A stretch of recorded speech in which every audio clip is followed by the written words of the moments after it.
Bienvenue dans ce nouvel épisode de Hypersensible Haute Couture. Aujourd'hui, c'est un témoignage de Justine qui va nous partager son quotidien d'hypersensible. Et la thématique, vous allez vous rendre compte qu'en fait, on a beaucoup parlé d'environnement, comment l'environnement peut influer sur l'état émotionnel d'une journée, comment je rentre le soir. Et que ça, bien que partant en forme, je peux parfois me laisser polluer. Et donc, on va voir l'éclairage de ce processus et surtout, on va partager des clés pour accueillir, prendre de la distance aussi avec cet environnement et se débarrasser des impacts de cet environnement, le cas échéant. Donc voilà le socle de cet épisode, mais pas que, puisqu'on va aussi parler sens de la vie, l'importance de s'écouter et d'être vraiment en alignement avec qui on est. Je vous laisse avec Justine et je vous retrouve à la fin de l'épisode. Hypersensible haute couture, le podcast pour les hypersensibles, par une hypersensible. À ta mesure, sur toutes les coutures. À ta mesure, sur toutes les coutures.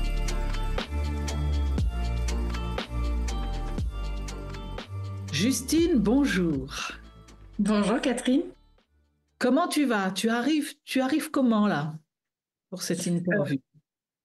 Ça va, j'arrive toujours un peu point d'appréhension, toujours, mais je pense qu'elle va s'estomper avec le temps, Ouais. avec les conversations, petit à petit. C'est quoi l'appréhension? Si tu devais mettre un mot dessus, ça serait quoi? Qu'est-ce que tu appréhendes? L'inconnu, je dirais. Ouais. Je suis partagée entre le plaisir immense de pouvoir partager et discuter avec toi et l'appréhension de ne pas savoir un peu où est-ce qu'on va aller. Mais c'est chouette, il y a des appréhensions qui sont chouettes. Oui. Oui, moi je dis souvent ça, tu vois, là, s'il y en a qui sont partagés, là, dans ceux qui nous écoutent, qui sont partagés par de l'appréhension, on a de l'appréhension de ce qu'on ne connaît pas, en fait. Oui. Quand on a déjà fait, alors des fois, on a déjà fait, puis on se dit, bah oui, justement, j'étais pété de trouille, donc ça refait venir la trouille. Mais enfin, dans l'ensemble, plus on fait, plus ça s'estompe. Mais Oui. quand on ne sait pas, ce qui se passe, c'est que le cerveau, lui, il se fait un scénario, en fait. Il se dit, bah oui, tu sais pas ce qui va se passer, puis on a quand même tendance, enfin ça c'est cérébral, hein, à imaginer un peu le pire, tu vois. Et si jamais j'ai rien à dire, et si je sais pas répondre, et si machin. Donc moi, ce que je dis, c'est pour évacuer ça, c'est bah, justement d'aller à fond dans ça. C'est-à-dire, qu'est-ce qui pourrait se passer de pire? Quand Mhm. on se prépare avant, parce que pendant, après, tu vas voir, tu vas être prise dedans. Tu vas plus trop y penser, mais c'est de se dire qu'est-ce qui pourrait se passer de pire dans ce que je vais vivre là. Bon ben là, ce qui pourrait se passer de pire, c'est que tout d'un coup, bah oui, tu saches pas répondre, tu sois scotché sur un truc qui est peut-être un truc douloureux, une question qui t'amène quelque chose qui te met mal à l'aise, etc. Et donc, une fois qu'on a listé ça, c'est de voir comment on pourrait faire du coup par rapport à ça. Tu vois? Mhm. Bon, bah, s'il y a une question, je sais pas répondre, peut-être je peux dire je sais pas, tu vois? Bon, en l'occurrence, si tu ne sais pas là, c'est pas un souci. Parce que moi, je peux t'aider. Et puis, je dis toujours qu'une absence de réponse, c'est aussi une réponse. Donc, tu n'es obligé de rien. Si on a peur d'être gêné, ben, on se dit, je vais accueillir aussi. On peut se mettre dans des dispositions de se dire, mais je vais accueillir, je vais faire confiance. Voilà. Et si c'est quand même trop compliqué, parce que des fois, on a quand même la peur au ventre. Moi, ça m'est arrivé quand ben, je devais faire des choses que j'avais pas l'habitude ou qui étaient nouvelles. Avant-hier, j'ai fait une interview. J'appréhendais, c'était un rêve. C'était comme un rêve de jeune fille d'interviewer quelqu'un de connu. Et ben, j'étais la trouille au ventre. je me suis centrée, je me suis dit, mais c'est le meilleur que j'ai à vivre. Ça c'est fait, j'ai un oui. Il n'y a pas mort d'homme, on n'est pas, je dis souvent ça, on n'est pas dans un lit d'hôpital sur une opération. Ou pire du pire, bah, on arrête l'interview, puis voilà.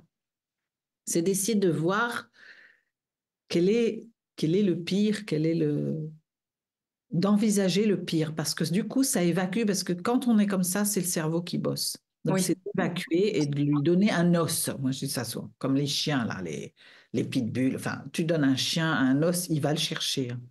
Bon, sauf les caniches ou je sais pas. Et encore.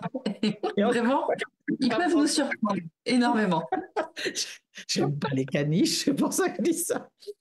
Mais c'est pour dire qu'il faut occuper le mental qui souvent va venir nous enquiquiner et nous susciter pas mal d'émotionnel. Donc c'est pendant qu'il est occupé à ça, ça descend un peu la pression. Mm.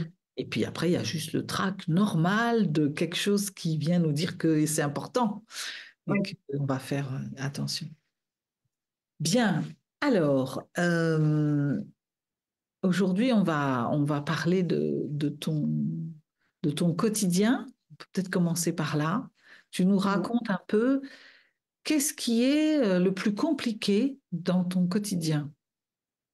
Dans mon quotidien, ce qui est vraiment compliqué, c'est la gestion émotionnelle, si on peut dire ça comme ça, parce que je suis assistante vétérinaire. Je bosse avec, sur une journée, environ une dizaine de personnes qui sont vétérinaires ou assistantes vétérinaires. Et je côtoie des gens aussi qui viennent nous voir à longueur de journée pour des choses qui sont joyeuses, mais aussi pour des choses qui sont tristes, malheureusement. Et en tant qu'hypersensible, j'ai mes propres émotions, mais je capte aussi également celles des autres. Donc on passe sur des journées qui peuvent être hyper chouettes, qui peuvent être pleines de rire et pleines de complicité, mais on peut aussi passer par des journées où ben, les gens sont à bout de nerfs, que ce soit les collègues ou que ce soit des clients, qui sont fatigués, qui sont exténués, qui sont énervés. Et quand on a affaire à cela, eh ben, la gestion émotionnelle elle est super compliquée parce que je peux, moi, me lever hyper contente en me disant ça va être une bonne journée aujourd'hui, je le sens, je suis bien. Et une demi-heure après être arrivée, être en colère ou être triste. Mais ça, c'est pas mon émotion première. Il m'est pas arrivé quelque chose à moi dans cette demi-heure. Et j'ai pas été en confrontation avec quelque chose de personnel qui m'a amené à cette émotion. C'est que j'ai croisé des gens qui étaient dans cette émotion-là et j'ai enfin absorbé ou capté cette émotion. Et le plus dur, c'est d'arriver à dissocier ça. Quelle est mon émotion et quelle est l'émotion de l'autre? Et est-ce que je l'accepte pour pouvoir aider ou est-ce que je laisse de côté parce qu'elle va trop m'impacter et que je ne vais pas pouvoir la gérer? Et ça, au quotidien, c'est compliqué. C'est fatigant, c'est prenant. Voilà, je dirais que c'est ça, à l'heure actuelle, le plus compliqué. D'accord. Alors, comment tu fais du coup?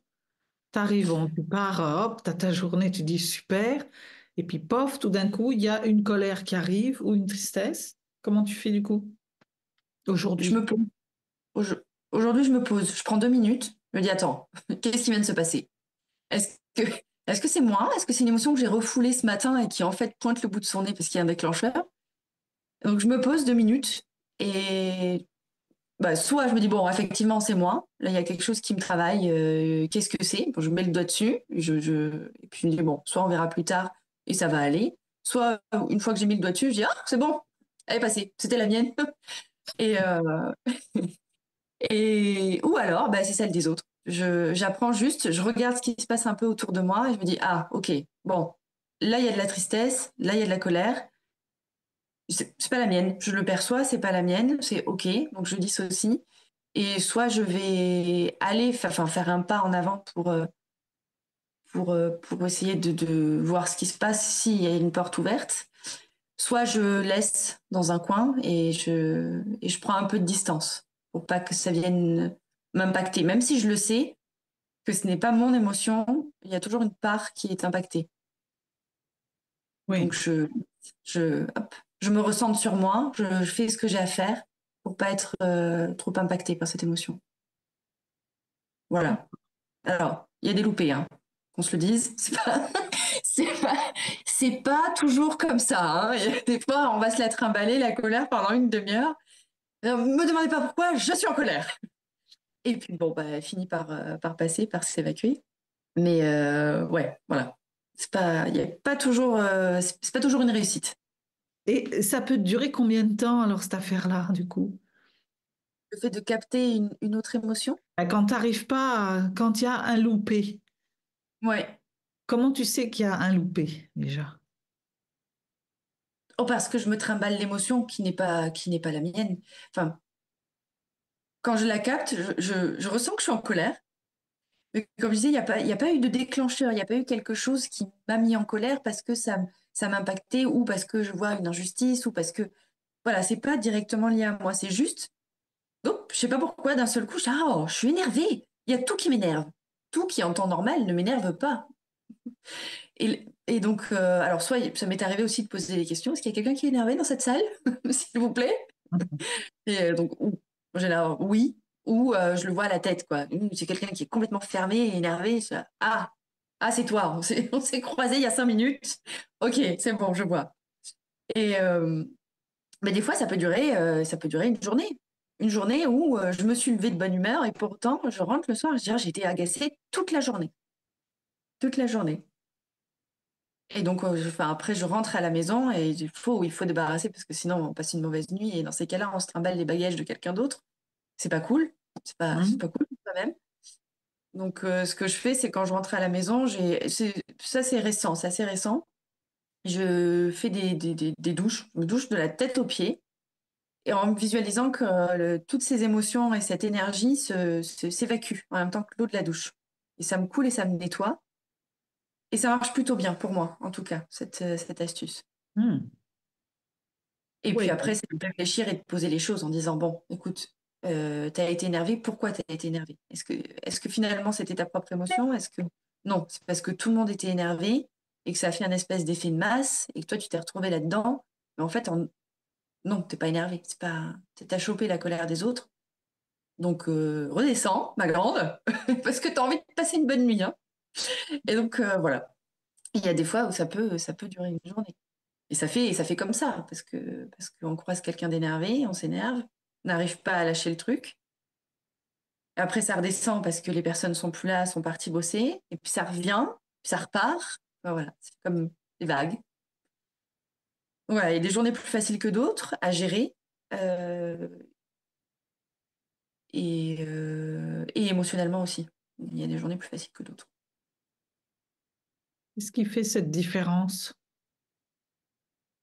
de journée? Quand c'est plus difficile, c'est qu'il y a quoi qui est différent? L'état d'esprit de l'équipe, qui est différent en fonction des journées, si elles sont chargées ou pas. Euh, et il y a aussi les rendez-vous qui y sont. Les gens à qui on a affaire quand on croise des gens qui viennent parce qu'ils viennent d'acquérir un chiot, qui sont hyper heureux, qui ont envie de s'investir, qui ont envie de faire les choses bien et qui nous parlent des bêtises qui les fait rire à la maison et les enfants qui sont super contents, bah, c'est hyper joyeux. On a des journées aussi où malheureusement, ben, on a affaire à des fins de vie, à des gens qui sont en deuil. Attends, Hum. ça va passer, il faut que ça traverse. Et si ça passe pas, on coupera au montage. Euh, où on a affaire à des gens qui sont en deuil et pour qui c'est hyper compliqué. Et, euh, et ça, à gérer, c'est pas facile. C'est pas facile parce qu'on réagit tous d'une manière différente face à la mort, face à la prise de décision aussi. Et donc, il y a des gens pour qui c'est ancré depuis quelques mois, ils le savent que c'est la fin, donc ils arrivent en disant on va arrêter là, on va l'accompagner jusqu'au bout. Je dirais pas que c'est joyeux, mais c'est fait en connaissance de cause et en accompagnement. C'est plus doux. Hum. Il y a des fois, c'est brutal. C'est brutal parce que les propriétaires apprennent que là, il reste que quelques mois, que l'animal est en souffrance et ils comprennent qu'ils l'ont pas vu, donc ils sont dans la culpabilité aussi. Et d'autres qui tombent des nues parce qu'il va falloir prendre une décision et parce que parfois on est incapable de la prendre. Parce qu'on se demande si c'est toujours la bonne décision. On n'a pas envie de la prendre. On n'a pas envie que ce soit nous, que ce soit à nous de la prendre. Et donc il y a tout cet émotionnel à gérer et à essayer aussi d'accompagner au mieux les clients pour pas qu'ils partent dans une détresse émotionnelle. Donc ça, ben, il y a des journées, des fois, où on a peut-être 3, 4 euthanasies ou accompagnements à gérer. Et ça, c'est compliqué. Ça, c'est compliqué. Pour rebondir sur ce que tu as fait, euh, comment ta réaction, hein, en fait. Il y a quelque chose de l'ordre de... Bon, il y a le poids En fait, quand on fait ça, c'est notre manière d'être empathique. Les hypersensibles sont plus empathiques encore que les autres. Donc, ce qui arrive à l'autre, c'est comme si ça m'arrivait à moi. C'est ce qui nous permet de comprendre l'autre, d'être à la place. Quand tu as commencé à avoir de l'émotion, moi, j'en ai eu aussi, tu vois. Oui. Donc, Allez, tout le monde pleure, c'est parti. mais là où c'est important, c'est là que ça commence, j'ai envie de dire. C'est que l'émotion, c'est la vie en même temps. Tu vois? Oui.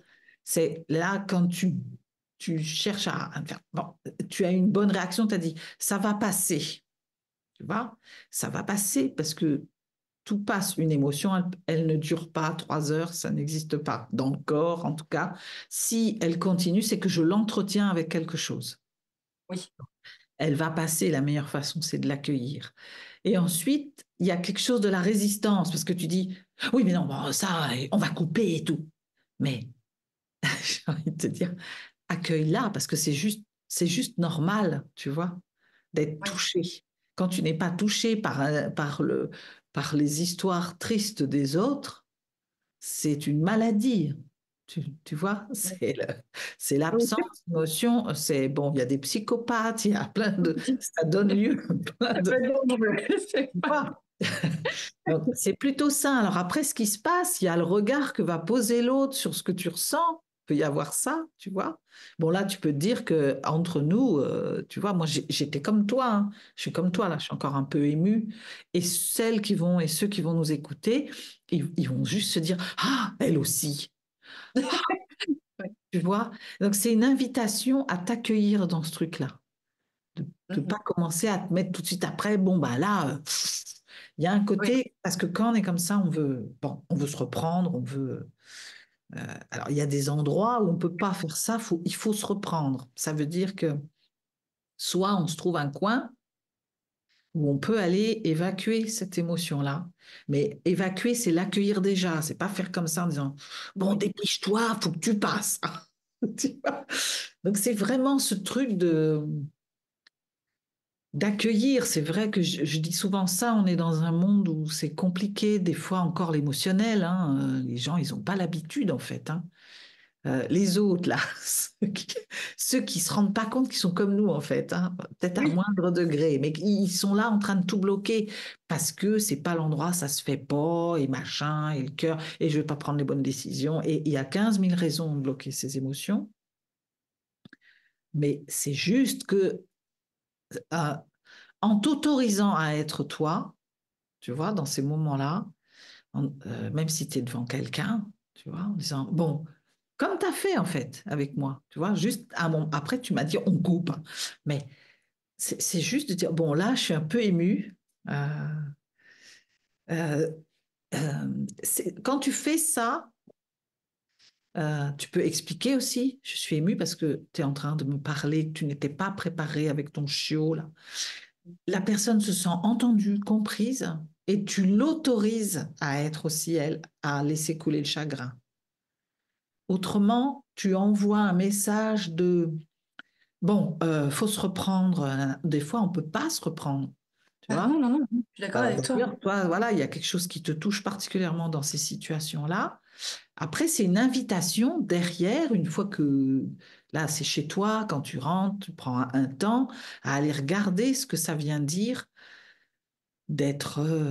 qu'est-ce qui te touche, en fait, chez toi? C'est quoi ton rapport à la fin de vie, par exemple? Tu vois? Qu'est-ce que ça vient toucher? Parce qu'à force, même si on est hypersensible, tout ça, moi je suis touchée en permanence, mais je suis aussi touchée par les bons trucs, hein. Hier, je regardais des gens qui se retrouvaient, qui ne s'étaient pas vus depuis 50 ans, donc ils sont là. Pff. Moi, je pleure. Ça me dure d'ailleurs à chaque fois ici, on se moque. Mon ami se moque de moi. Mais je dis, mais moi, pff, et je suis bien de ça. C'est une Oui, façon vivante aussi, tu vois. Donc, je trouve, ouais.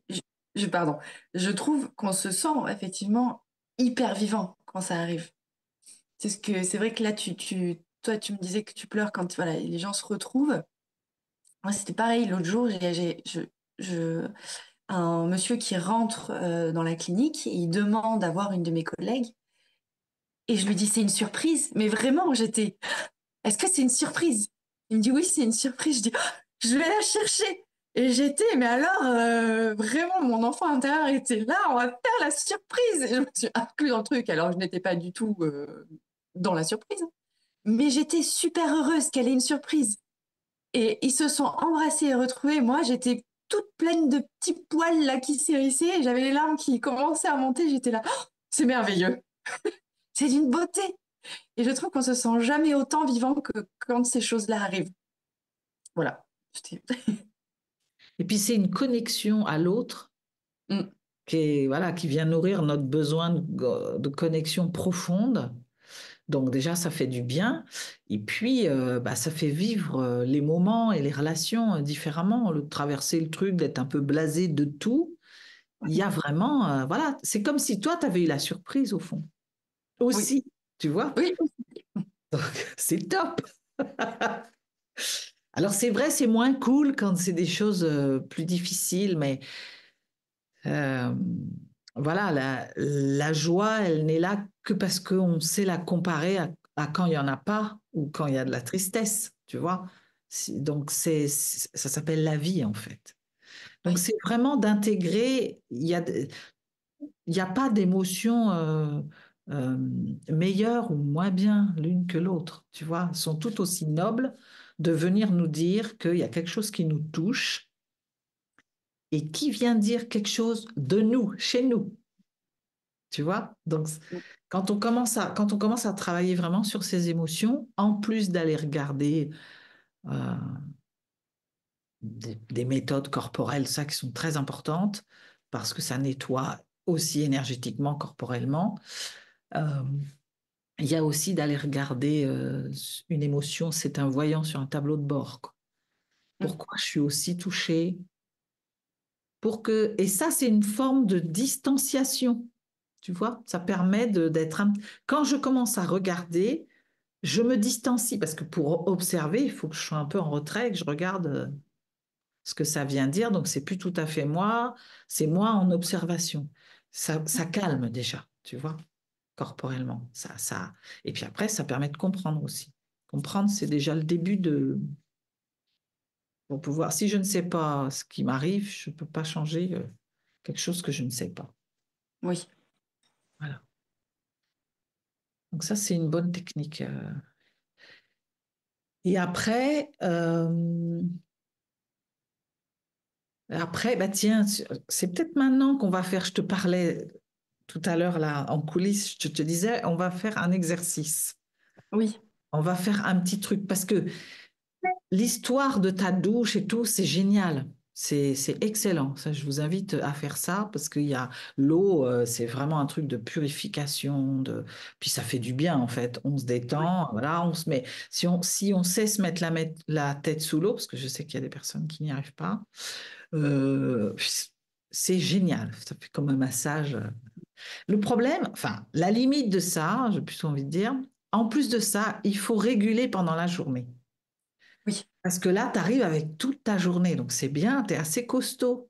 Mais dans le temps, les mois, les années, tout ça, sachant que le corps, émotionnellement, il emmagasine tout et il inscrit dans les cellules,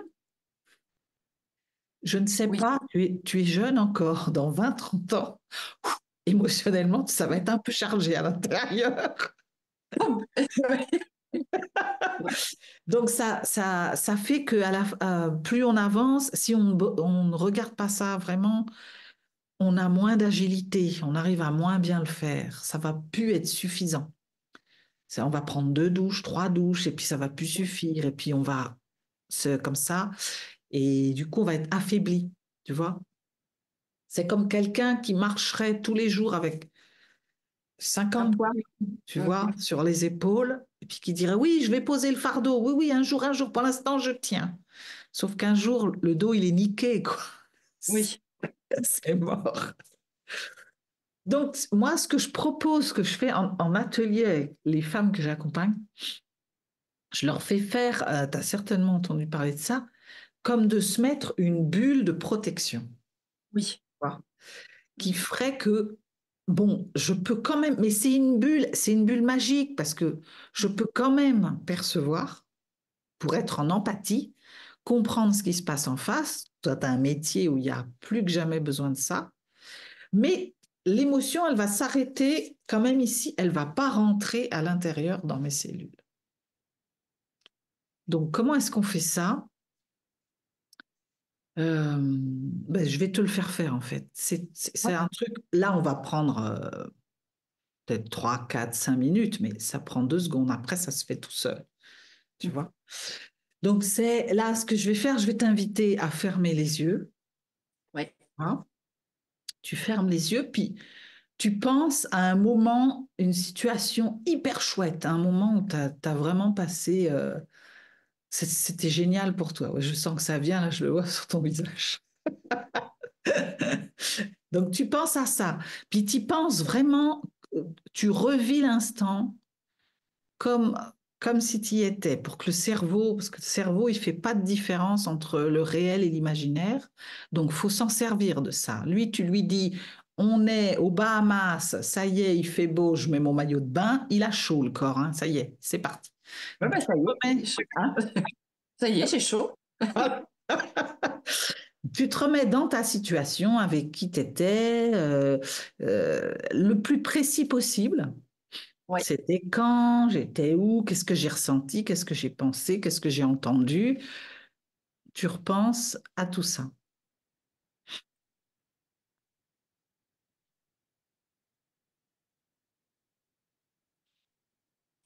Et puis pendant que tu penses à ça, tu vas imaginer que tu mets ça, tu fais, d'ailleurs tu vas le faire avec ton doigt, c'est encore mieux. Tu, Ouais. tu, tu tends ton bras devant toi à l'horizontale, voilà, super.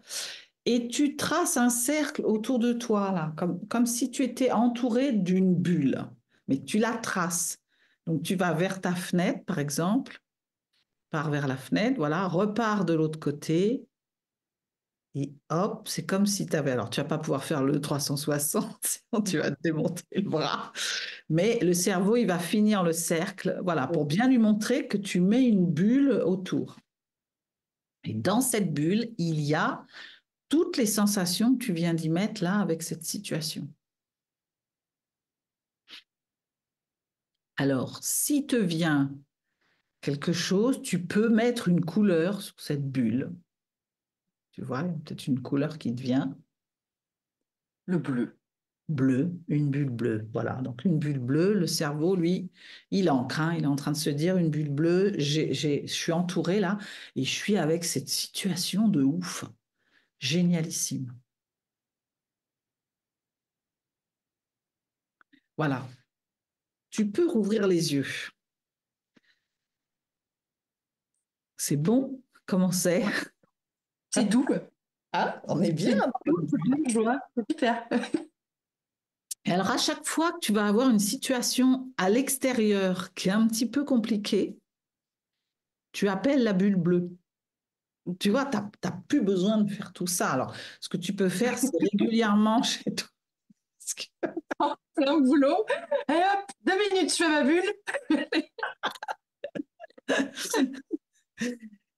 T'as plus besoin de faire ça. Mais encore que tu sais, moi, des fois, ça m'arrive quand je suis dans des trucs hyper stressants. Bon, moi, ça part tout seul, hein. Dès qu'il y a quelque chose, pouf, ça y est, je suis dans ma bulle. Mais des fois, il me faut plus de temps. Donc, je prends 2 secondes. Alors, je fais pas ça avec mon doigt. Mais je prends 2 secondes. J'ai un rendez-vous, il faut que je rentre, je passe une porte, je reste 2 secondes devant la porte. Ou je suis face à quelqu'un, ça marche aussi. Je lui dis bonjour et il y a un temps de...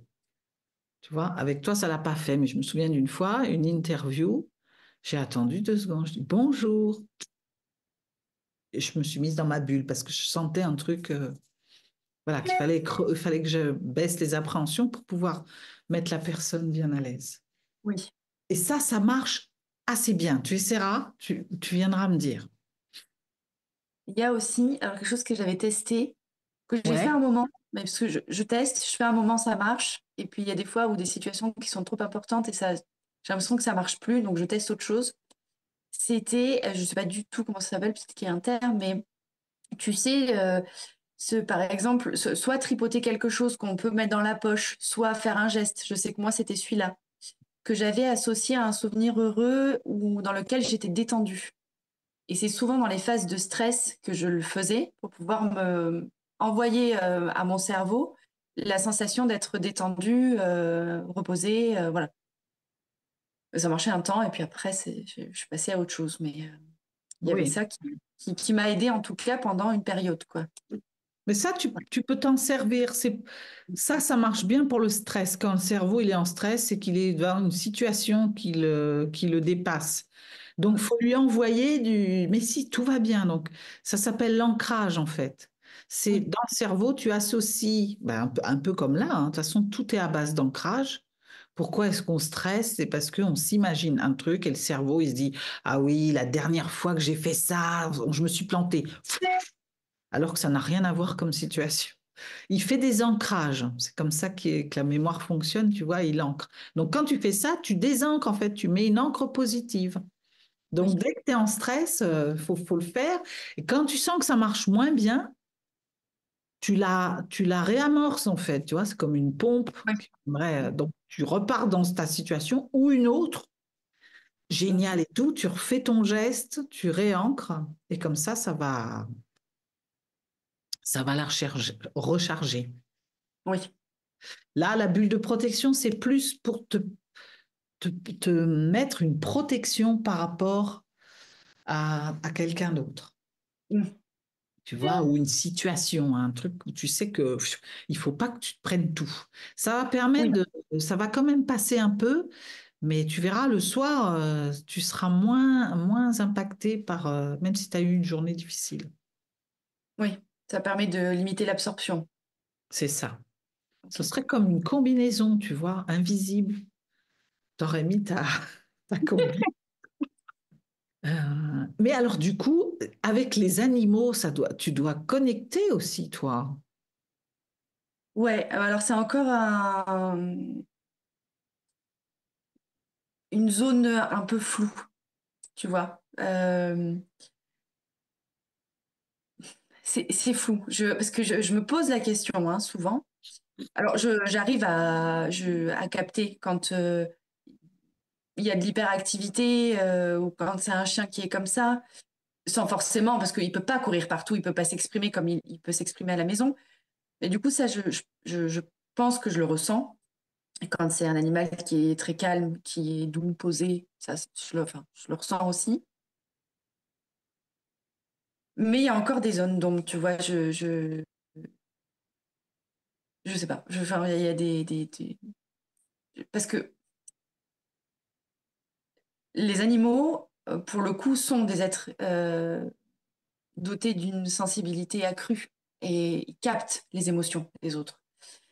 Euh, et ça, enfin, je l'ai mis en place, enfin mis en place. J'en ai parlé avec des vétos quand je suis arrivée. C'est que va soigner un animal quand tu es toi-même énervé, quand tu es impatient, agacé, que tu fais les choses vite et que tu es stressé. L'animal est intouchable. Ça le fait notamment sur les chats. Les chiens sont plus obéissants. Donc, quand on va leur dire stop, ils vont s'arrêter. Ils ont beau capter l'émotion de l'autre. On m'a dit stop, on m'a donné un ordre. J'attends que ça se passe. Mais dans son émotionnel, ça se ressent quand même. Un chat, quand on va vouloir le soigner et quand on se trimballe la colère, le stress, l'impatience, le chat, il va sauter au plafond. Il va être intouchable. Ça va être bénéfique ni pour l'animal, ni pour nous. Donc, c'est souvent quand on me demande de tenir un chat et que le veto est agacé, j'ai dit non, non, là, on prend 2 minutes.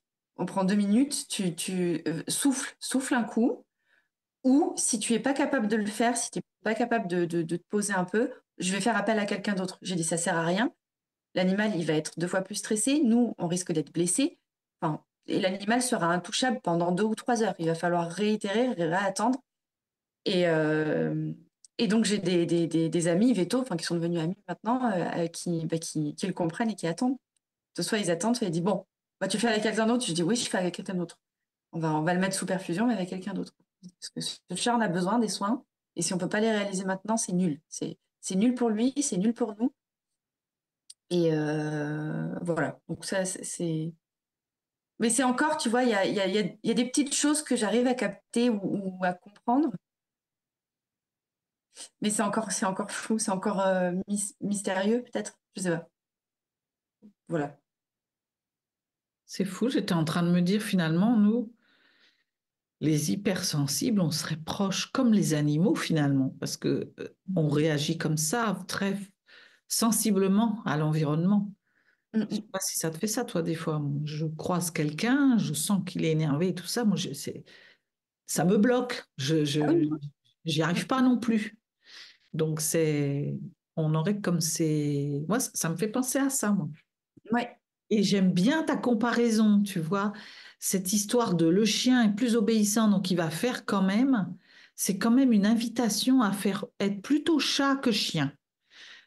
Pas de savoir poser aussi ses limites, ne pas toujours être obéissant du moment qui se passe et de respecter ses besoins. Et que si on sent pas un truc, eh ben, dans la mesure du possible, évidemment, soit de pas y aller, soit de dire, bon, alors moi j'y vais, mais j'ai besoin de... Comme tu fais quand ça va pas, tu dis, ben là, moi, on pourra rien faire là.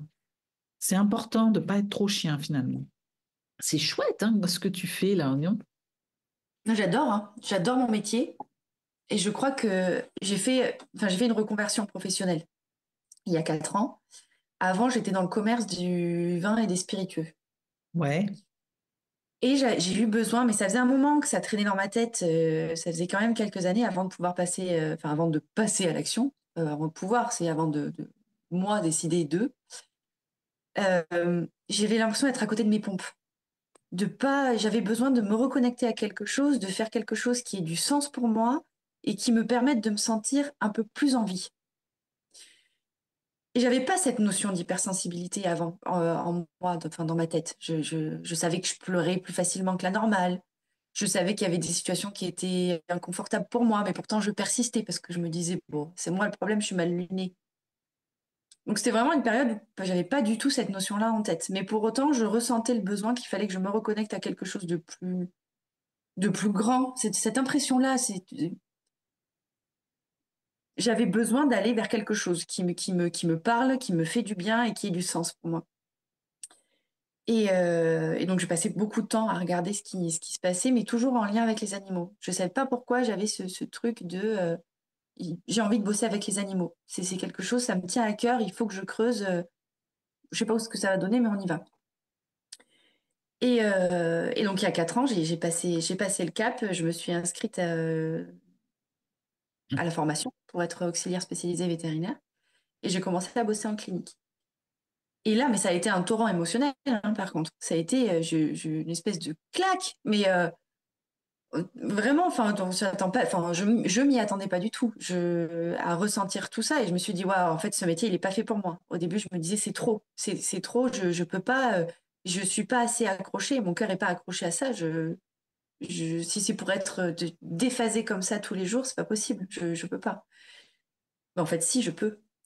Je peux, et ça fait énormément de bien de ressentir des choses et d'être en adéquation, en tout cas, avec nos aspirations et ce que je souhaitais faire depuis un moment.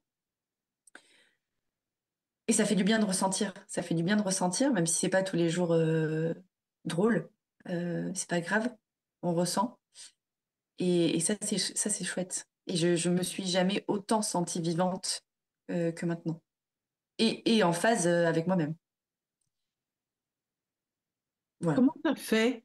Alors là, tu m'as expliqué opérationnellement, voilà, tu as commencé à chercher et tout ça. Mm, Comment tu as fait? Tu as dépassé un peu, parce que tu as fait un grand écart là entre ce que tu faisais avant complètement. et vétérinaire. Comment tu as fait pour t'écouter au fond? Je crois que c'est tu sais, le bouchon que tu pousses un peu trop loin. C'est Hmm. cette expression. Ben, je crois que c'est ça. Enfin, juste, je supportais plus les clients, je supportais plus mon métier. Vendre, pourquoi faire? Je vais pas forcer quelqu'un à acheter quelque chose dont il n'a pas besoin. J'ai pas envie de ça. J'ai pas envie que les gens fassent quelque chose dont ils n'ont pas envie, mais ils pensent que si. Enfin, j'avais l'impression d'être, de mentir, de je supportais plus ça. Je supportais plus. Je sais pas comment l'expliquer, mais je supportais plus ce métier. Ça me faisait pas vibrer. Je le faisais parce qu'il y avait un salaire qui tombait à la fin du mois, mais je me sentais éteinte, tu vois. Je, pousser à la vente, c'était non pour moi. Si les gens venaient me voir, c'est parce que Alors par contre, j'adorais ça. Hein, quand on me disait, ben voilà, j'ai un repas entre amis, il me faut une bonne bouteille de rouge. Ok, qu'est-ce que vous allez manger? On va manger ça. Bah alors super, on va partir là-dessus. Le budget, parce qu'il était hors de question que je fasse dépenser des 1000 et des cents à quelqu'un qui a un petit budget. Mais par contre, j'avais envie qu'il soit super heureux et super content de son repas. Et ça, alors ça, oui, ça c'était ok. Mais alors quand on me disait, bah il faut vendre tant, c'est important, non. Vends plutôt cette bouteille plutôt que cette bouteille. Elle est à 15 euros alors que l'autre elle est à 5. Non, non, c'est pas possible. Alors oui, les gens ont le budget, on en discute, on en parle peut-être que, mais encore, il faut-il que ça réponde à son besoin. Si ça répondait pas à son besoin, tu pouvais faire ce que tu voulais, je ne vendais pas. Et puis il était hors de question que je me mette dans cette démarche-là. J'y arrivais pas. Donc ça, j'en ai pris conscience petit à petit. Parce qu'au départ, j'ai tenté quand même. Hein. Quand j'ai commencé ma formation dans le commerce, je tentais de faire des choses comme ça. Oh, j'étais pas bien, mais j'étais pas bien.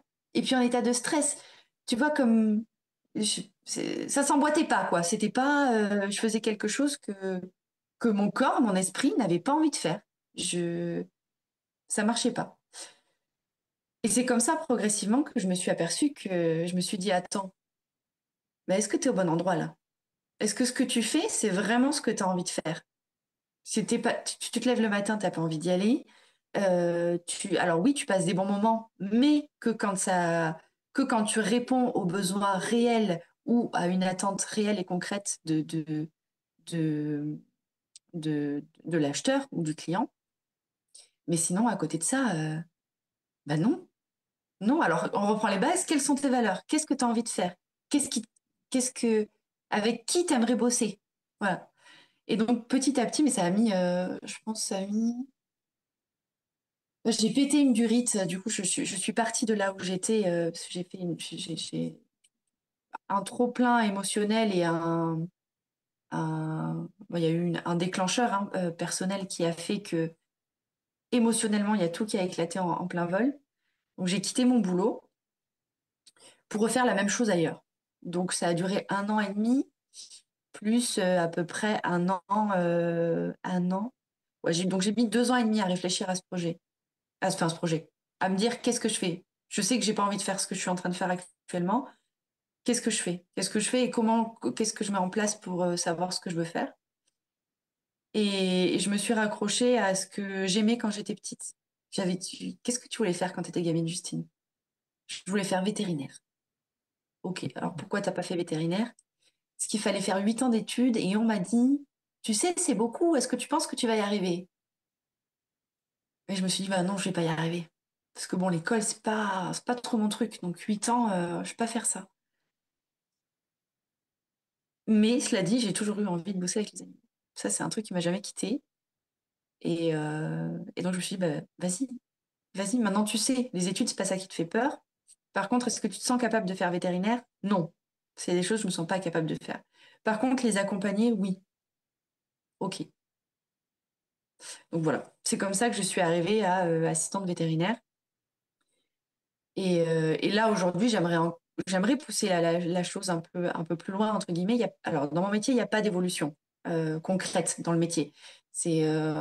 Alors, on peut bosser différemment, c'est-à-dire on peut chapeauter d'autres assistantes vétérinaires pour diriger un service ou diriger un secteur. Moi, ça me plaît pas du tout. Ça serait plus bosser avec l'humain qu'avec l'animal, pour le coup. Et ça, je ne le souhaite pas. Mais par contre, on peut se spécialiser. Ou on peut faire quelque chose à côté. On peut continuer des études et partir dans l'ostéopathie. On peut dans la naturopathie. Alors, il y a encore plein de choses qui sont pas reconnues, hein. Mais pour autant, ça ne nous empêche pas d'exercer et de se former. Ça, j'aimerais bien. J'aimerais bien parce qu'on est en lien direct avec l'animal. Et tout. Enfin, tout le temps, la plupart du temps. Il y a ça, et dans notre métier aussi, on peut se spécialiser, on peut se former dans les massages post-op, ce qui permet à l'entreprise d'avoir bah, des ASV qui sont qualifiés dans un certain domaine, et nous de pouvoir pratiquer et avoir un lien particulier avec les animaux qu'on va pouvoir suivre post-opération. Donc voilà, ça c'est encore quelque chose que j'aimerais mettre en place dans le futur pour pouvoir me rapprocher encore un peu plus de l'animal et pouvoir être un peu plus en lien, quoi. Voilà. Je sais pas si je me suis un peu éloignée, si j'ai répondu à ta question T'as initiale, répondu, c'est bien. monsieur. Moi, j'entends, en fait, ce que j'entends souvent quand on est à côté un peu de sa vie, hein, de ses pompes, où on sent qu'on fait pas tout à fait ce qu'on aime. Bah, il y a quand même un truc de... Souvent, c'est un gros événement. Il y a quelque chose qui va... Quand on n'arrive pas à passer le pas, il y a souvent un événement, un moment qui va venir dire c'est bon, quoi. Oui, Donc, le un déclic. burn-out, ou un truc de famille, on se rend compte de la préciosité de la vie et qu'il faut faire ce qu'on aime. Enfin, il y a quelque chose qui vient t'aider à... Donc, et la deuxième chose que j'entends, c'est que c'était un truc d'enfant et Ouais. que ça vaut le coup de persévérer, même si ça, c'est aussi un truc des hypersensibles, c'est qu'on a besoin de la valorisation souvent. Mm. Parce que je n'aime pas trop faire des catégories, il y a autant d'hypersensibilité que d'hypersensibles, mais il y a quand même des récurrences et des choses communes comme le regard de l'autre, la valorisation de l'autre, comme la validation de l'autre est importante, comme on manque un peu de confiance en nous. Hop, on attend d'avoir une validation. Et toi, bon, on t'a commencé à te dire, bah, ou même si c'est toi qui te le dis, en fait, des fois, c'est des choses que tu as entendues, tu vois. Mm. Est-ce que je vais y arriver? J'aime pas les études ou j'y arrive pas bien, 8 ans, etc. Mais finalement, si on s'écoute vraiment, ce que je note de positif et de super, c'est qu'on trouve comment faire. Parce que là, tu Ouais. as trouvé finalement comment être avec les animaux. Et là, maintenant, tu es même en train de dire, ah ben, je vais aller faire peut-être d'autres choses qui t'a formé et tout. Donc, ce truc des études, tu vois, finalement, c'est peut-être une idée que tu t'étais fait à un moment. Et puis, il y a un temps pour tout. Des fois, bah, c'est pas là, c'est après. Et il est jamais trop tard. Alors, bon, ça dépend quoi, hein. Si je veux être danseuse à l'Opéra de Paris demain, moi, c'est trop tard. Mais on a quand même moyen de danser un peu, tu vois. Il n'est jamais trop tard pour aller faire quelque chose qui fait battre le cœur, quoi. Donc, J'ai toi, tu jamais trop as encore pensé. un très bel exemple de ça. C'est ça que Ouais. j'entends. Donc, merci d'avoir partagé ça. Avec plaisir. J'avais envie de parler de ton environnement, parce que ça, c'est quelque chose aussi, tu vois, bah, justement, en parlant du regard des autres, l'environnement. Alors, l'environnement, c'est la famille, les amis, tous ceux qui nous entourent et qui ont une importance, en tout cas, à un moment donné. Mhm. Euh, En quoi le tien a été aidant? Je vais te faire deux questions, et puis tu vois comment tu as envie de répondre, mais en quoi il a été aidant et en quoi des fois peut-être tu aurais voulu avoir autre chose et quoi? Est-ce que tu peux nous partager? Et comment tu as fait du coup? Très bonne question. Euh, Je peux la prendre un peu à l'envers, la Tu la question. prends comme tu veux, là, je te donne le thème. Ce que Ok. j'aimerais que tu nous partages, c'est qu'en fait, c'est pareil, on se rend compte de l'importance du regard que l'autre porte sur notre singularité, quelle qu'elle Ouais. soit d'ailleurs, hein. Là, on parle d'hypersensibilité, mais il y a plein de singularités. Et il y a des regards aidants, des paroles aidantes, et il y en a d'autres qui te mettent au fond du trou. Oui. Voilà, donc c'est autour de ce thème. Tu nous racontes ce que tu veux par rapport à ça. Alors, je pense que petite, alors, mon environnement n'a pas été aidant. Involontairement, hein, bien sûr, mais c'est que j'avais tendance à pleurer souvent, à avoir des moments où je m'isolais, ou alors je me fermais complètement, donc on avait l'impression que je faisais la gueule, donc ça c'était insupportable, et ou que j'étais trop sensible, et par conséquent qu'il fallait que je prenne un petit peu de plomb parce qu'il fallait que je m'endurcisse, sinon j'allais jamais y arriver. Et ça aide pas. Ça aide pas quand t'es gamin. Tu passes à la phase d'adolescence où t'as pas confiance en toi. Et en plus, t'as ton environnement qui te dit bah, t'arrêtes de faire la gueule là, ou va falloir t'endurcir parce que t'es toujours en train de chialer. Non, non, ça va, alors, ça va vraiment pas aider. Et l'adolescence a été plutôt compliquée, hein. Et aujourd'hui, peut-être que je la revivrai. J'aurais peut-être envie de la revivre avec tout ce que je sais, voire mieux la vivre, tu vois. Ouais. Et, euh, et petit à petit, alors j'ai une maman qui, euh, qui apaise, enfin qui a eu souvent des propos qui étaient apaisants par rapport aux émotions. Et elle a toujours ce truc de bah laisse traverser. T'en as besoin, fais-le, fais-le, et tu verras, ça ira mieux après. Ok. Donc je pense que ça, c'est des brides, même si j'en ai pas eu conscience sur ma période d'adolescence où ça a été compliqué. Le cerveau a eu tendance à garder en mémoire les choses qui ont été blessantes et pour lesquelles qui ont été dures, mais pas celles qui m'ont aidé, peut-être, tu sais, à passer le cap. Parce que ces mots-là de ma maman, ils ont toujours été là. Euh, donc c'est pas quelque chose de nouveau. Mais ça m'a aidé, mais plus, j'en ai eu plus pris conscience à l'âge adulte, en disant, oh, ça me fait du bien ce que tu me dis, je vais l'écouter ça, plutôt que d'écouter les choses qui me font du mal. Je vais laisser passer, je vais laisser traverser, je vais écouter en fait. Je vais plutôt que d'essayer de me dire, on m'a dit qu'il fallait pas que j'ai d'émotions, du coup je bloque. Ça c'est horrible, faut pas bloquer, c'est horrible. Donc ça m'a aidé. Euh, Et là, alors il y a une phrase, mais on en avait discuté, une phrase de mon grand-père qui a été dite il y a pas longtemps et qui m'a fait du bien finalement. Il m'a dit, bah, toi, de toute façon, t'es trop sensible. Mais c'était il y a 2 mois, à peu près. Je lui ai dit, alors, je pense pas que je sois trop, mais par contre, ma sensibilité, aujourd'hui, j'en ai fait une force, en fait. Et du coup, je suis trop sensible, mais c'est ma force aujourd'hui. C'est ça, je crois que ce que je lui ai Mmh. dit. Oui. Et il a levé la tête, il a souri, il était tout lumineux en me disant, comme si son aide disait, c'est pas con ce qu'elle dit. Oui, c'est plutôt vrai, je pense. C'était vraiment, enfin, il n'y avait pas de mots, mais juste un énorme sourire. Et moi, je suis partie en souriant, en disant, eh ouais, hop là. Et j'étais contente de le ressentir comme ça parce que être sensible, c'est pas négatif, c'est pas une faiblesse. C'est au contraire quand on apprend à l'accepter et qu'on apprend à vivre avec comme une meilleure pote, en fait. Eh ben, on en fait une force. Une force pour pouvoir aider les autres, pour pouvoir s'aider soi-même aussi, hein, parfois, mieux comprendre les autres. Et voilà. Euh, j'ai répondu à ta question? Oui. Ouais. Voilà. Voilà. Ça me fait penser ce truc de résultat aussi, de se mettre une pression. Est-ce que j'ai bon? Je pense à.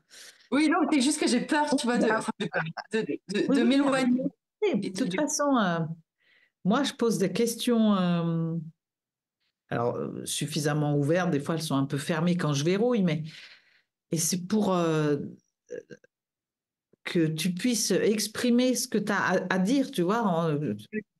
Là, ce qui est bien, c'est que des fois, dans tes réponses, ça couvre. Il y a plein de questions que j'ai pas besoin de te poser du coup. Donc, Ok. tu vois, donc c'est chouette. Et ça, c'est aussi s'accueillir parce qu'un hypersensible, il répond jamais sujet, verbe, complément, exactement dans la question qui a été posée. Il part à droite, à gauche. Ça, c'est un cadeau. Bah, quand on est entre hypersensibles, c'est juste de ouf. Bon, faut caler un peu, structurer le temps parce que des fois, on peut barrer, je sais pas où, et que ça prend du temps. Mais et puis si on est avec quelqu'un qu'on sent qu'il est un peu perdu, ben voilà, on fait comme tu as fait. Puis l'autre va dire, ah bah attends, là, tu m'as un peu perdu. Et c'est pas grave. On revient sur l'essentiel. Mais c'est important de laisser s'exprimer ce qui a besoin d'être déposé. C'est s'autoriser à. Oui, Parce que c'est ça aussi une façon de prendre sa place dans le monde, c'est de se dire que ta parole, elle a sa place et elle a besoin d'être entendue. Tu as besoin de la déposer déjà. Et elle va, en plus là, en l'occurrence sur le podcast, mais même dans la vie, elle peut faire du bien à quelqu'un, tu vois. Donc, jamais te brider à te dire, oh, je sais pas si je suis à côté. On n'est pas dans une compo de maths, où, tu vois. Et c'est ça aussi qui fait la timidité aussi que je peux voir chez les personnes que j'accompagne, les femmes hypersensibles dont j'ai souffert moi aussi pendant très longtemps. Chaque fois que je dis ça, j'ai encore des amis qui me disent, mais toi, timide avec tout ce que tu fais, si, si. Mais c'est ce truc de quand je lâche cette timidité qui me permet ben, peut-être des fois justement de ne pas la ramener trop vite, d'observer ce qui se passe, de commencer à prendre une ambiance, de regarder les gens, de moins parler, de plus les écouter. Une fois que j'ai fait ça, ben après, c'est de m'autoriser à et de me dire, si tu me comprends pas, c'est pas grave. Moi, j'ai besoin de déposer mon truc. oui, C'est s'autoriser à être en fait. Hein. C'est pas vouloir être comme le copain qui formule tel truc. En fait, ce que j'essaie de dire, c'est que la timidité, elle est renforcée par le regard qu'on pose sur les autres et les oui, comparaisons qu'on fait. On se dit, oh, mais alors lui, et puis si ce que je dis, est-ce que ça va être intéressant, machin, nanana. On s'en fiche, tu vois. Et en plus, tu vois, comme tu as dit à ton grand-père, là, c'est magnifique ce que tu as fait de te positionner, de dire, tu as dit ce que tu pensais, et tu prends l'opportunité de peut-être faire changer le regard de quelqu'un en face. oui. Parce que chacun peut apporter au monde, hein, et peut, de par sa parole, quelle qu'elle soit. Des fois, on pense que c'est pas intéressant ce qu'on a à dire. On ne sait pas tant qu'on l'a pas dit. C'est vrai, c'est vrai. Même après, parce qu'on ne sait jamais, parce que des fois, on n'a pas de réaction, il n'y a pas. On dit, bah, tu vois, j'ai parlé. Hein. Oui, mais on ne sait jamais ce que ça va produire dans 1 an, 2 ans. Aussi bien, vous allez recroiser cette personne qui va dire, tu sais, le jour où tu m'as dit ça a changé ma vie, en fait. Je te l'ai pas dit, là, j'ai l'occasion, je te le dis. Ouais. Donc, voilà, c'est une invitation à se foutre la paix, arrêter de se mettre des critères de ça c'est bien dit, ça c'est machin. Dites ce que vous avez à dire. Ça va changer des vies. Moi, je le vois tous les jours. Hein.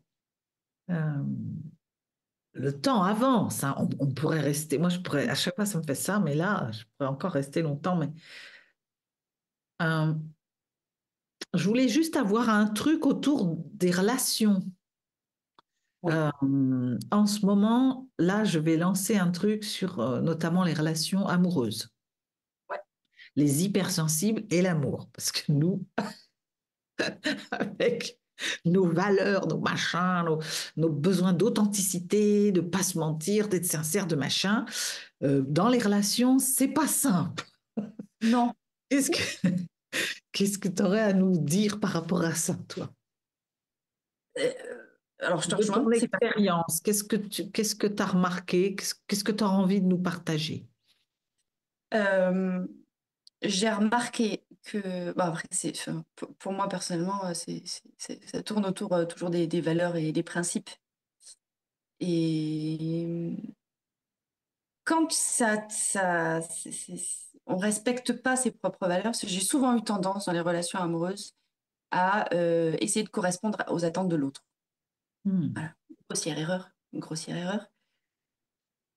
Mais bon, pour savoir que c'était une erreur, il fallait que je le fasse. Donc, je l'ai fait. Eh ben, ça marche pas, hein. Ça marche pas. Parce que de toute façon, au bout d'un moment, ça finit, cette espèce de carapace qu'on se fout pour correspondre aux attentes de l'autre, elle explose en plein vol. Donc en plus, on ment à l'autre, hein. C'est-à-dire qu'on lui vend quelque chose qui n'est, enfin, on lui montre quelque chose qui n'est pas nous.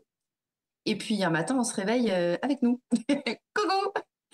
Donc ça fonctionne pas. Et puis c'est surtout qu'en plus, à aller dans ce sens-là, on essaye de se persuader qu'on est d'accord avec certaines choses alors qu'on ne l'est pas. Donc c'est une espèce de broyeur intérieur qui finit généralement en eau de boudin, quoi.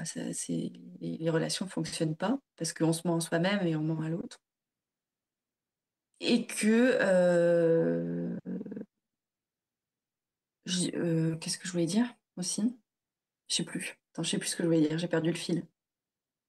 Euh, pour moi, bon, bref, pour moi, c'est hyper compliqué, en tout cas. Ça a été hyper compliqué à me positionner, en tout cas, et à savoir qui j'étais dans une relation amoureuse. Aujourd'hui, c'est beaucoup plus fluide. J'apprends encore hein, aujourd'hui à être tous les jours un peu plus moi-même, mais je pense l'être quand même vachement quand je suis en couple maintenant, ce qui me permet d'être authentique et ça fait du bien. On a l'impression d'avoir un poids en moins. Je me sens légère et fluide. Par contre, oui, effectivement, personnellement, tout ce qui est mensonge, ça me fait sauter au plafond. Euh, enfin, pour moi, j'attends aussi que l'autre soit bien et authentique. Si je sens qu'il est un peu coincé, un peu réservé sur quelque chose, j'ai envie de lui dire lâche-toi, vas-y, lâche-toi, parce que déjà, ça va te faire du bien. Et puis moi, j'ai besoin d'apprendre et de savoir comment tu es aussi. Parce que sinon, si on se leurre, ça va pas fonctionner. On peut pas tomber amoureux de quelque chose qui n'est pas. Donc, et puis sois toi-même, c'est vachement plus beau. Et là, j'ai la chance, alors je sais pas si c'est la chance, mais d'être avec quelqu'un qui est hypersensible aussi. Donc, ça fait du bien d'être avec quelqu'un qui accepte et qui comprend comment on est quand on a des phases où l'émotion est trop importante. Et donc souvent, enfin, voilà, il me dit des choses qu'on sait, mais qui fait du bien à entendre. C'est de toute façon, t'en as besoin, donc vas-y, extériorise. Ou dans des phases où juste la charge émotionnelle est hyper importante. Dire, est-ce que tu es allé marcher en forêt? Tu sais que ça te fait du bien. Ah oui, ok, voilà. Et vice-versa. Donc on s'aide. Et ça, c'est chouette. Ça, c'est chouette d'être. Alors, c'est peut-être pas tous les jours quand même facile, mais comme n'importe quelle relation, j'ai envie de dire. Donc, Mm. tout n'est pas platonique. Ouais, là, encore moins. Mais c'est pas pour autant, ça veut pas dire qu'on s'engueule, hein, mais par contre, enfin, les conversations sont hyper enrichissantes. Euh, Émotionnellement, bah, il y a de la compréhension d'un et des deux côtés. Mais par contre, l'inconvénient, c'est que bah, on se capte sur l'énergie de l'autre, quoi. Donc, quand on passe le pas de la porte, j'ai l'impression que bah, avec la connexion, c'est 2 fois plus amplifié. Donc, c'est oh, t'es énervé là, hein? Oui, bah, je suis agacée. Donc, on dit ce qu'il y a à dire pour évacuer. Et après, ça va mieux. Mais si l'autre reste bloqué en disant j'ai pas envie d'en parler, je suis énervée, il y a le deuxième qui se met dans la même position. Et du coup, là, c'est bon. On est courte, ça sert à rien, ça va être bénéfique pour personne. Donc, soit on est capable de parler, de décharger pour que ça aille mieux et on passe à autre chose, soit il vaut mieux que chacun se mette de son côté et évacue de son côté et on se voit quand ça ira mieux. Bon, en ça, c'est un peu compliqué. Mais, enfin, compliqué. Non, une fois qu'on le sait, ça va, mais ça peut être intense, c'est ça que je veux dire. C'est Mm. intense à ce niveau-là. Donc voilà. Ce que j'entends, c'est que ce serait comme plus facile quand même d'être avec, en tant qu'hypersensible, d'être avec un ou une hypersensible, mais qu'il y aurait des, je sais pas, des effets de bord, moi j'appelle ça. Mais il faudrait des points de vigilance et trouver des modes de fonctionnement Oui, adaptés.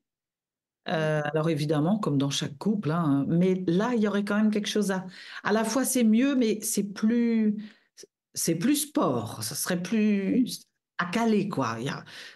Forcément, c'est comme deux énergies, deux émotionnels chargés, rassemblés. Donc, il y a quelque chose à trouver. Mais j'entends que, par contre, la compréhension de l'autre, la reconnaissance de qui je suis, tout ça, elle serait plus évident, en fait, plus naturel, plus... Hmm. J'ai été avec des personnes qui ce qu'on appelle ce qui se blindaient, quoi, alors qui étaient tout dans l'apparence et dans le surjeu, mais en termes émotionnels, il n'y avait rien, zéro.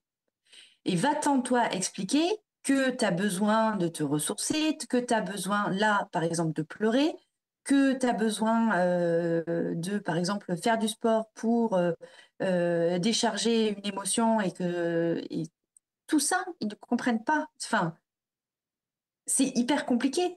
Enfin, ils ne le vivent pas, ils ne se mettent pas à la place de l'autre, donc ils ne veulent pas comprendre.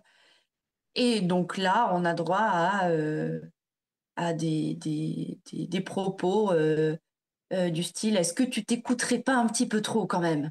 Hmm. Et là, on a juste envie de répondre ta gueule. C'est pas vraiment, elle est nulle cette phrase. Elle est nulle. Et parce que toi, est-ce que tu serais pas en train de pas t'écouter du tout ou enfin, est-ce que tu crois que c'est mieux? Tu t'es vu? Est-ce que et non, dans ce cas, enfin, c'est des conflits perpétuels avec soi-même parce qu'en plus on accepte quelque chose dans sa vie dans laquelle on n'est pas du tout en adéquation et on a droit à des propos qu'on ne vice versa on ne comprend pas non plus hein, parce que moi je comprends pas ce genre de propos comme la personne en face de moi ne comprenait pas mes propos quand je disais j'ai besoin de, je ressens que, je comprends pas. Mais moi, je comprends pas que tu comprennes pas. Donc ça, bah, ça ne marchait pas. Hein. Forcément, ça ne marchait pas. L'expression «on n'est pas fait pour être ensemble», elle est là. Hein. Non, ça marchait pas, quoi. Voilà. Très éclairant, Justine. Est-ce que on arrive au terme là Est-ce qu'il y a quelque chose que tu voudrais partager qu'on n'aurait pas, qui serait important pour toi de transmettre et que tu n'aurais pas eu l'occasion au travers de la question? Pas vraiment, mais je pense que je vais reprendre tes propos parce que je suis à 100% aussi avec ce que tu dis et comment tu vois les choses, mais c'est accepter d'être soi-même. C'est et laisser passer, laisser venir, et puis ne pas avoir peur de s'exprimer, ne pas avoir peur d'être soi-même. Euh, on est avec nous tout au long de notre vie. Et je crois que si on devait avoir une meilleure amie, ce serait avant tout nous-mêmes. Et, et la seule personne qu'il ne faut pas décevoir, c'est nous, en fait. Et, et comme tu disais, eh ben, les choses qu'on aura à dire ou le fait d'être nous-mêmes peut aider des gens qui sont en face de nous, même si on n'a pas de réaction sur l'instant T, ben, c'est pas grave. C'est pas grave parce que nous, ça nous aura permis d'évacuer et simplement d'être, et donc de rayonner plutôt que d'être complètement renfermé. Et ça n'a pas de valeur. Et, et, et, et peut-être que oui, parmi le lot des gens qui sont là à côté, qui nous regardent ou pas, parce que peut-être qu'ils sont derrière dans un autre groupe, et bien ça aura permis de trouver une clé ou de débloquer quelque chose. Et ça, c'est super chouette. Voilà. Et je voulais aussi te remercier de m'avoir permis de m'exprimer. Et cet échange, et je le trouve hyper enrichissant et j'ai beaucoup aimé. Mais merci avant tout de m'avoir donné l'opportunité de m'exprimer et de continuer à travers cette interview, à m'apprendre un peu encore sur moi-même. Voilà. Merci Justine, je suis très touchée. Je suis euh, merci d'avoir bien voulu aussi. C'est pas toujours facile de se livrer. L'intimité chez les hypersensibles, c'est aussi un sujet sur lequel je reviendrai parce que c'est quelque chose de pas simple, important et pas simple. Mais là, pour le coup, il y a tu nous as offert un bout d'intimité et je te remercie pour ça. Et je sens que ça va éclairer des personnes. Nous voilà arrivés au terme de cette interview qui aurait pu durer encore un long moment. Voilà, c'est ce dont je me rends compte avec mes invités. J'espère qu'il vous a éclairé et que vous avez pu y puiser des points de repère déjà et des clés pour gérer un peu mieux votre quotidien. Moi, j'ai envie de rebondir sur une des dernières phrases de Justine. On est avec soi tout au long de sa vie et alors il serait intéressant d'être notre meilleur ami. C'est comment je fais la place à cette hypersensibilité, je regarde comment elle se décline, en quoi elle m'aide, en quoi des fois elle a ses limites. Je m'inspire et je mets en place des choses pour faire avec ces limites. Mais il y a quelque chose de l'ordre de se respecter et de se dire qu'on a une place dans ce monde tout autant que les autres. Voilà, donc n'hésitez pas à le réécouter parce qu'il est riche d'enseignements aussi encore, celui-ci. Si vous avez aimé l'épisode, je vous invite à liker, à mettre un commentaire. Si vous pensez que vous avez quelqu'un autour de vous que ça pourrait aider, je vous invite à le partager. Abonnez-vous aussi à la chaîne si vous écoutez ce podcast sur ma chaîne pour être au courant des prochaines sorties. J'ai quelques interviews encore qui arrivent, quelques pépites. Et puis, je vous rappelle aussi que vous pouvez télécharger un cadeau dans la description qui pourrait bien vous donner une aide de plus et des ressources pour vivre mieux avec votre hypersensibilité. Je vous remercie de l'accueil que vous faites à ce podcast qui a bien démarré, qui fait son bonhomme de chemin. Et je vous dis à très vite.